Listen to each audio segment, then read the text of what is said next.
America was founded as a nation of immigrants. From the original colonists to Ellis Island to modern immigration, it has always played a core role in founding America's identity.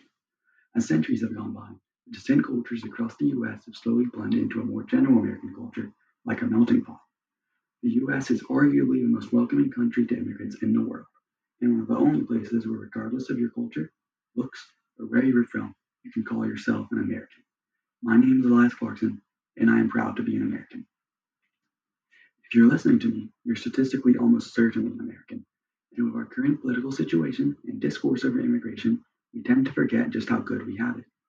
I hope to remind people that despite whatever happens in this country, or whatever your beliefs are, the United States is still and will always be a beacon of multiculturalism and freedom.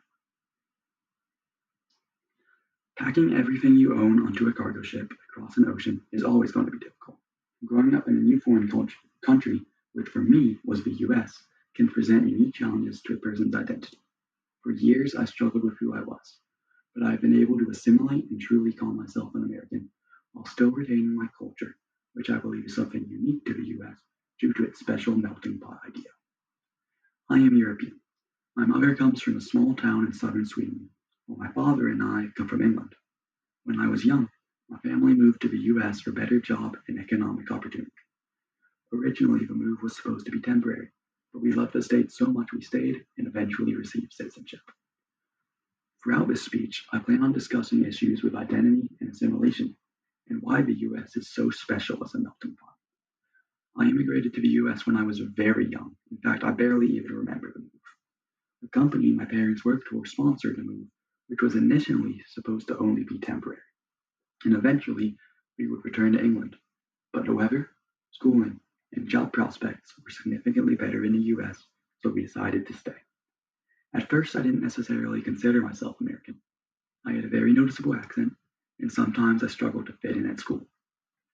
In first grade, I had to move again, but fortunately, we stayed within North Carolina. I went to a new school where I quickly made friends, and eventually, from being with my friends, most of whom were born in the US, I began to feel more American. Of course, my story isn't unique, so I like to focus more on what makes America special and allow stories like mine to happen. The US is one of the most accepting countries to immigrants in the whole world, and one of the best places to immigrate to, largely because being American is not something you are born into. Despite my accent and differences, nobody would bat an eye if I said I was American. Compare this to most other countries, where even if you lived there your whole life, people may never consider you to be truly one of them. To quote Ronald Reagan, you can go to live in France, but you can't become a Frenchman.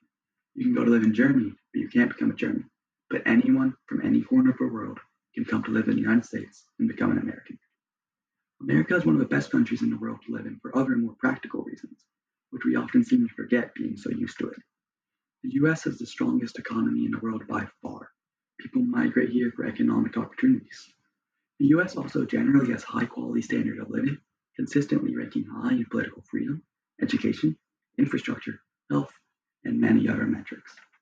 The US is the largest destination for immigrants like me globally, and thanks to its unique idea of a melting pot, immigrants are able to adapt to American culture while holding on to their heritage.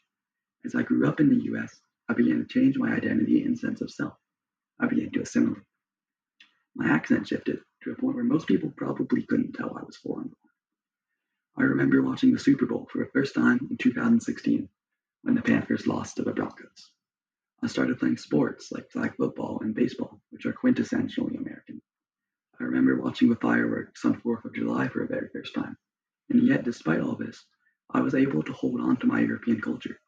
I was still able to celebrate English and Swedish traditions and holidays. I can still feel patriotism and love for my original homes while also considering myself an American, just like you, something few other countries can say. I hope my description of my experiences has helped you re-examine how we view immigration and our country as a whole. Although immigration is always a difficult process, the US is incredibly accepting of migrants, and it is possible to assimilate into American culture while maintaining your heritage. If you are an immigrant, or if your close family are immigrants, I hope you agree with me.